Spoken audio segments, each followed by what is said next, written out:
और अब खबरें तफसील से। राज्यसभा में वज़ीर-ए-आज़म नरेंद्र मोदी ने आज सदर जमहूरिया के खुतबे पर बहस का जवाब दिया। वज़ीर-ए-आज़म ने अपनी तकरीर में अपोजिशन कांग्रेस पर जमकर निशाना साधा। वज़ीर-ए-आज़म ने कहा कि कांग्रेस के दौर इख्तियार में तरक्याती काम नहीं हुए। कांग्रेस ने 6 दहाइयों तक मुल्क पर राज किया, लेकिन तरक्की के काम नहीं हुए, जबकि उनकी हुकूमत मुल्क के हर शोबे में तरक्याती काम कर रही है। वज़ीर-ए-आज़म ने कहा कि हम चैलेंजों से भागने वाले नहीं हैं। वज़ीर-ए-आज़म ने कहा कि कांग्रेस के दौर में आदिवासियों पर ध्यान नहीं दिया गया, जबकि उनकी हुकूमत आदिवासियों की तरक्की के लिए पाबंद है। जनधन, आधार, मोबाइल, ये जो त्रिशक्ति है, और उसने सीधा डायरेक्ट बेनिफिट ट्रांसफर उस योजना के तहत पिछले कुछ वर्षों में 27 लाख करोड़ रुपया इस देश के नागरिकों के बैंक खातों में ट्रांसफर किया, धारकों के खातों में ट्रांसफर किया है। और मुझे खुशी है कि डायरेक्ट बेनिफिट ट्रांसफर, ये टेक्नोलॉजी का उपयोग करने के कारण इस देश के 2 लाख करोड़ रुपए से ज्यादा पैसे जो किसी इकोसिस्टम के गलत हाथों में जाता था, वो बच गया है। देश की बहुत बड़ी सेवा की है। और मैं जानता हूं जिस इकोसिस्टम के सागरिकों को केले चपाटों जो 2 लाख करोड़ की ऐसी फायदे मिलते रहते थे, उनका चिल्लाना भी बहुत स्वाभाविक है।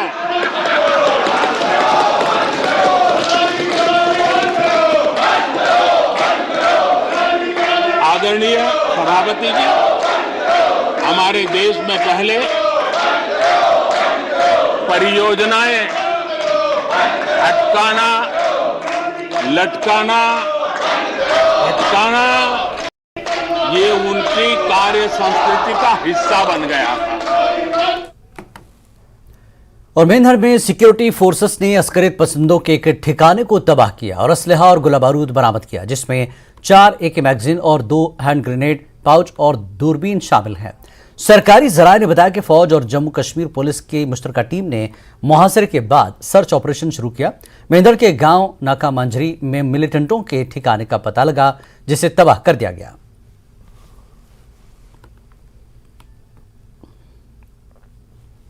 जिला राजौरी के भिमरी गली सेक्टर में लाइन ऑफ कंट्रोल पर 4 फरवरी 2018 को पाकिस्तानी फौजियों की गोलाबारी में 4 फौजी शहीद हो गए थे। इन शहीदों में जम्मू कश्मीर लाइट इन्फेंट्री 15 के फौजी हवालदार रोशन लाल भी शामिल हैं। उनका ताल्लुक जिला सांबा के गांव निचला से है, लेकिन यह शहीद का खानदान इस वक्त महरूमी और शदीद मायूसी का शिकार है। हुकूमत ने गांव के वाहिद हाई स्कूल का नाम उनके नाम से मौसूम करने के देरीना मुतालबात को अभी तक पूरा नहीं किया है। उन्होंने अब LG इंतजामिया से उम्मीद लगाई है। पेश है समीर भट्ट की खास रिपोर्ट।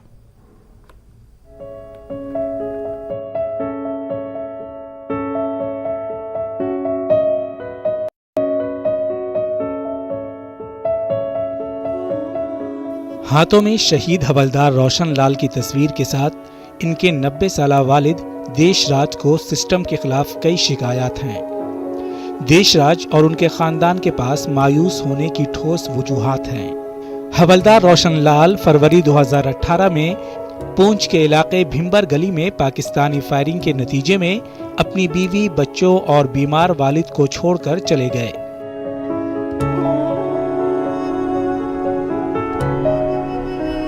देशराज और उनके भाई मुरारी राज का कहना है कि उन्होंने 2 साल पहले हुकूमत से राब्ता किया था और निचला गांव के वाहिद हाई स्कूल का नाम शहीद रोशन लाल के नाम पर रखने की दरख्वास्त की थी। हुकूमत ने तहरीरी और ज़बानी अपीलों को ये कहकर मुस्तरद कर दिया कि फौजी जवान का दर्जा बहुत कम है और इसलिए हाई स्कूल ग्रेड के स्कूल का नाम उनके नाम पर नहीं रखा जा सकता। स्कूल का नाम है, इसका नाम होना चाहिए भाई रोशन लाल हवालदार चला है, ये रोशन के नाम पे होना चाहिए। मैं अक्खर रो के मैं अक्खां भी अन्नियाँ हो गई हैं, मेरे को कुछ नहीं दिखता। मैं बड़ी मुश्किल से अंदर बाहर चलना फिरा करना है। मेरे जींदे जींदे ये काम हो जाए तो मैं भी देख लवा कि जब डीसी साहब के दफ्तर से कागज़ बार बार जाता है कि वहाँ पर होना चाहिए। पंचायत 3 पंचायतें लेकर दे रही हैं, गाँव के 50 आदमी को साइन होकर गए हैं, डिवीज़न कमिश्नर साहब लेकर दे रहे हैं। फिर हमें ये बताना चाहिए उस कमेटी को, उस कमेटी हेड को कि इसकी वजह क्या है। लेकिन शुरुआत जो प्राइमरी स्कूल जहाँ पर रखा वो मेरे पिता ने, ये बच्चा इस स्कूल में पढ़ा, हवालदार और रोशन लाल, इस बच्चे का स्टैचू इस स्कूल में लगा और ढूंढ रहे हैं कहीं स्कूल। उधर हाई स्कूल इंतजामिया का कहना है कि हुकूमत ने आला हुक्काम से तहरीरी राब्ता किया ताकि गांव में कोई प्राइमरी स्कूल हो तो उसका नाम शहीद के नाम पर रखा जा सके, लेकिन गांव में ऐसा कोई प्राइमरी स्कूल नहीं है, इसलिए हुकूमत ने इस सिलसिले में मजीद कदम नहीं उठाए। स्कूल इंतजामिया भी अब चाहता है कि हुकूमत शहीद के खानदान और गाँव वालों के मुतालिबात को पूरा करे। से पहले कहते कि यहाँ पे सुभाष सर थे, उन्होंने भी यहाँ से लेटर भेजा था। तो एक दिन पहले सरपंच साहब भी आए थे, उन्होंने भी जो डेपुटेशन वगैरह करवाया है ना, यहाँ पर से लिखवा कर ले गए थे। यहाँ पे स्कूल का नाम होना चाहिए। तो ये सभी की डिमांड है। हाँ बच्चे जी, भी कह रहे हैं कि हाँ, बच्चे भी कह रहे हैं भी होना चाहिए। टीचर्स भी चाहते हैं कि चलो भी अगर हर जगह शहीदों को सम्मान मिला है तो यहाँ पर भी मिलना चाहिए। दूसरी जानिब सांबा के कई हलकों के सरपंचों और पंचों समेत देहातों ने भी हुकूमत को खत लिखकर इस हाई स्कूल का नाम शहीद रोशन लाल के नाम पर रखने की अपील की है। ये लोग हुकूमत से उनके मुतालबे को पूरा नहीं करने पर सवाल उठाते हैं और कहते हैं कि इस तरह का रवैया बहुत से नौजवानों के हौसले पस्त कर देगा जो फौज में शामिल होने और मुल्क का दिफा करने के ख्वाहां हैं।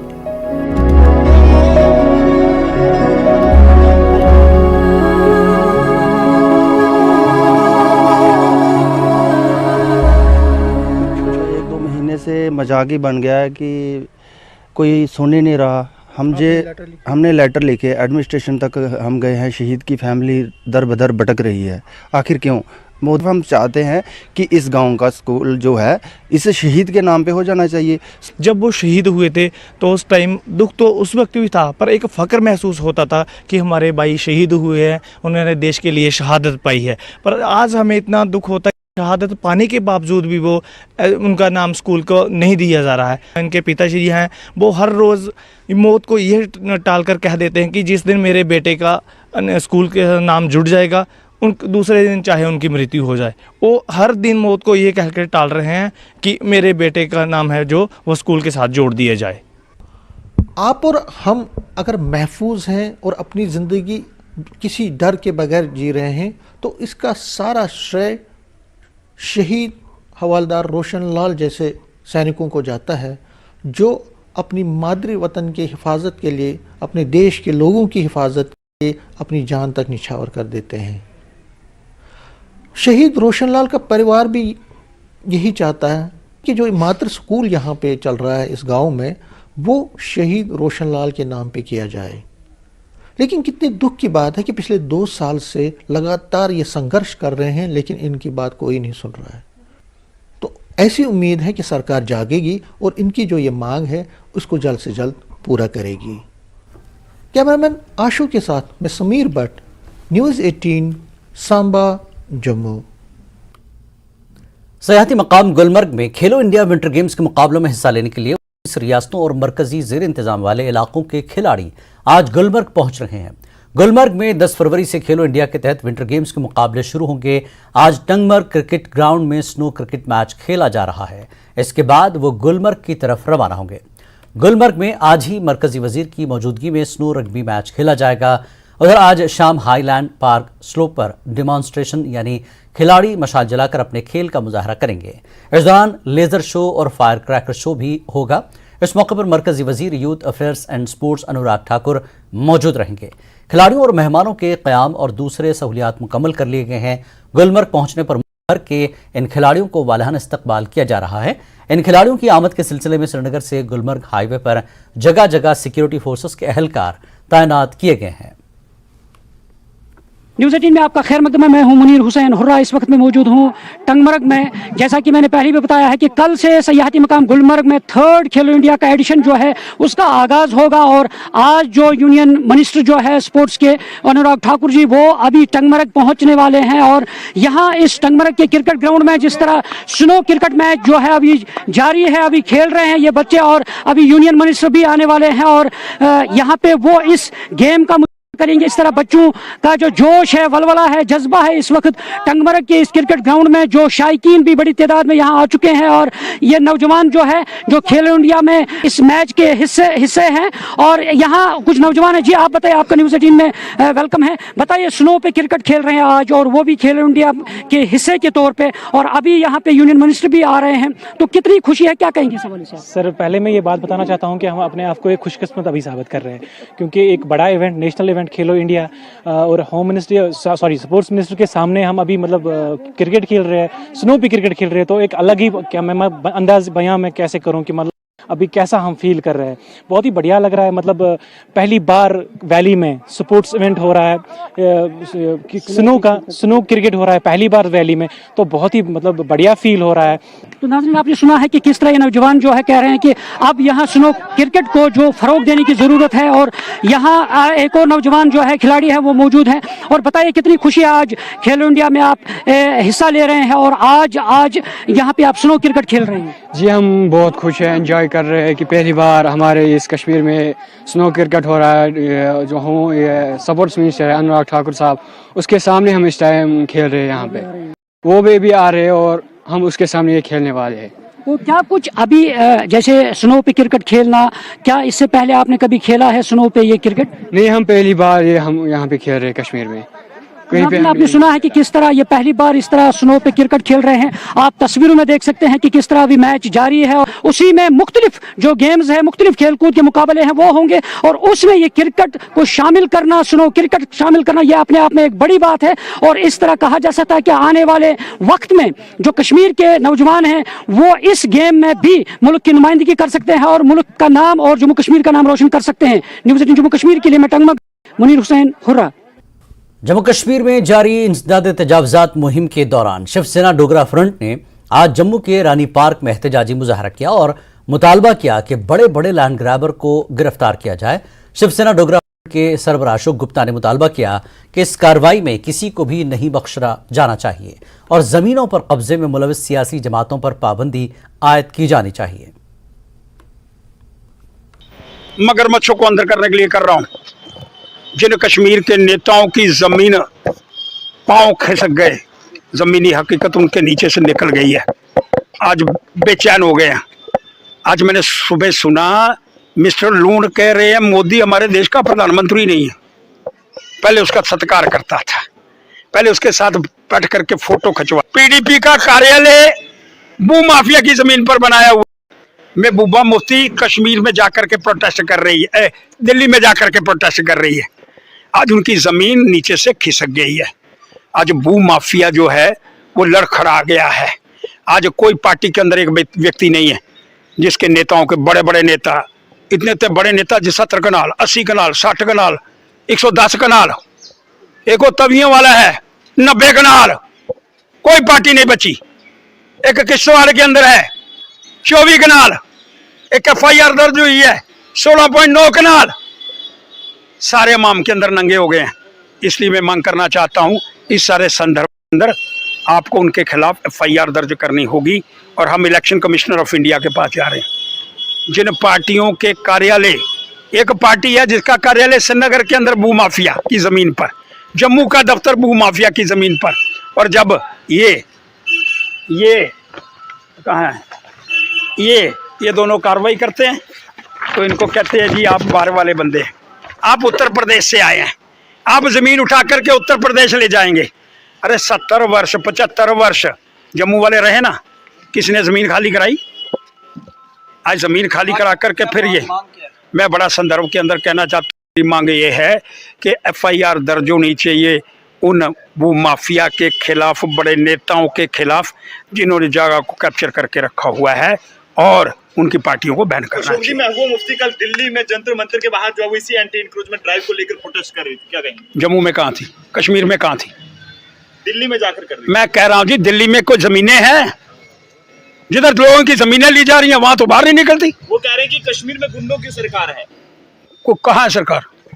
बिल्कुल साफ तौर पर लगातार जो है शिवसेना डोगरा फ्रंट यहाँ पर प्रदर्शन कर यही मांग कर रहा है कि जो कार्यवाही है वो बड़े लैंड ग्रैबर्स के खिलाफ होनी चाहिए और पॉलिटिकल पार्टियां जिन्होंने ये लैंड ग्रैबिंग करवाई है, लैंड इंक्रोचमेंट्स में मदद की है, उनको बैन किया जाना चाहिए।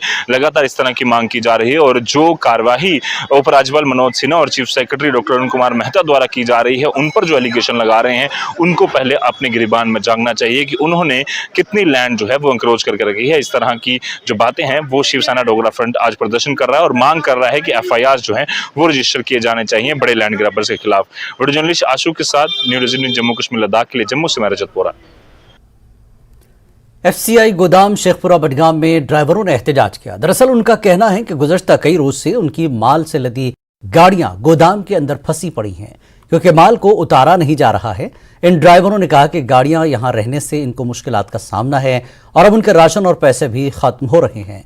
उनका मजीद कहना था कि मुतल्लिक़ अफसरान कोई तवज्जो नहीं दे रहे हैं।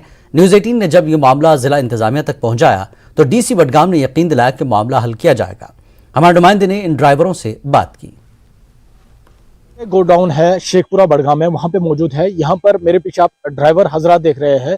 दरअसल इन लोगों की शिकायत है गुज़श्ता कई रोज से उनकी गाड़ियां यहीं पे पड़ी है क्योंकि जो यहाँ पर गोदाम के अहलकारान हैं वो इनकी गाड़ियों से जो माल है वो अनलोड नहीं कर रहे हैं, जिसकी वजह से इनको काफी मुश्किलात का सामना है। मजीद इनसे जानेंगे किस तरह की परेशानी उनको आती है। मुझे अपना नाम बताइए आप। मेरा नाम सुजात अहमद है। सर वो क्या है कि हम 5-6 दिन से यहाँ पे खड़े हैं तो हमारी गाड़ी जो है वो खाली नहीं हो रही है। तो सर हम उनके पास गए थे कि हमने बोला कि हमारी गाड़ी खाली करा दो, तो ये आगे से बोल रहे हैं कि देखो यहाँ पे जो लोकल गाड़ी है उनका पहला माल, उनका जो है माल अंदर से जा रहा है पहले स्टोर में से, तो आगे से हम बोल रहे हैं कि जो हमारी गाड़ी है उनमें से ट्रांसफर करा दो उन गाड़ियों में, तो वही माल भर दो। ये बोल रहे नहीं वो माल दूसरा है, ये माल दूसरा है। तो हम बोल रहे अगर वो अंदर का माल जो है पड़ा हुआ वो भी नया है, ये भी नया है, तो यही भर दो, इसमें ट्रांसफर हो जाएगा। तो ये आगे से बोल रहे नहीं हमें पीछे डेमो का ऑर्डर है कि हम जो अंदर का माल है पहले हमें वही निकालना है। हमने बोला उसमें की दिक्कत क्या है आपको, अगर अंदर माल वो भी नया ये भी नया तो यही मतलब ट्रांसफर में है, तो अब मजदूर जो है वो डबल काम क्यों करना पड़ता है इसमें से। तो सर यही हम उनको बोल रहे थे। कितनी प्रॉब्लम कितनी आती है आपको यहाँ जब आपकी गाड़ियों से माल नहीं अनलोड हो रहा है? सर जब भी हम यहाँ आते हैं तो हमारा यही इसी का सामना करना पड़ता है रोज। तो इस टाइम भी कम पीछे दिन भी 2-4 दिन लगे, आज भी कम से कम 4-5-6 दिन लगे आज गाड़ी को, ऊपर से 25 गाड़ियां अंदर है। अच्छा मुझे बताइए, मुझे अपना नाम बताइए। शौकत, क्या प्रॉब्लम आती है आपको? आज 5-6 दिन से यहाँ खड़े तो गाड़ी खाली नहीं कर रहे हैं। इधर प्रॉब्लम बहुत आती है, पैसे नहीं है खाने पीने के लिए, राशन नहीं मिल रहा है इधर खाने पीने के लिए।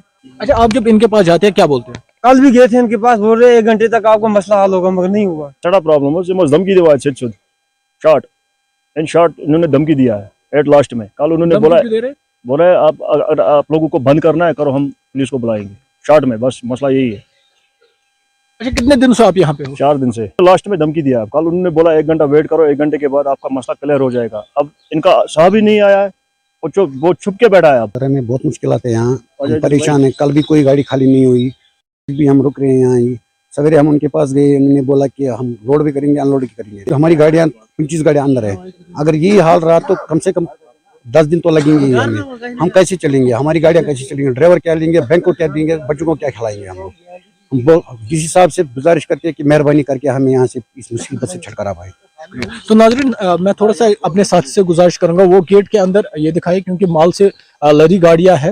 इन लोगों का कहना है कि गुज़श्ता कई रोज से ये लोग यहाँ पर पड़े हैं, यहाँ पर रुके हैं क्योंकि जो यहाँ पर गोडाउन के अफसरान है वो माल उतार नहीं रहे हैं, जिसकी वजह से इनको मुश्किलात का सामना है क्योंकि कश्मीर में सर्दियों का दौर है और ऐसे इनकी मुश्किलात में मजीद इजाफा हो रहा है। और इन लोगों का कहना है क्योंकि गाड़ियों की किस्त वगैरह भरनी होती है, इनका राशन अब खत्म हो गया है। इन्होंने अपील की है बडगाम एडमिनिस्ट्रेशन से इनकी तरफ तवज्जो दी जाए ताकि जो इनका मसला है वो हल हो जाए और इनकी गाड़ियों से जो माल है वो अनलोड होके ये भी अपने सफर पे चले। अब्दुल हुसैन, न्यूज़ 18 बडगाम। सरकारी इमदाद से तामीर करदा कोल्ड स्टोरेज की सहूलत बारामूला में काश्तकारों को अच्छी कीमत हासिल करने में मदद देती है। इंडस्ट्रियल स्टेट दोआबगा सुपुर में कायम सेब का 2000 मैट्रिक टन सीए या कंट्रोल एटमॉस्फेयर का स्टोर काश्तकारों को मुनासिब कीमतें हासिल करने और पिछले साल के नुकसानात की तलाफी में मदद फराहम कर रहा है। पेश एक रिपोर्ट।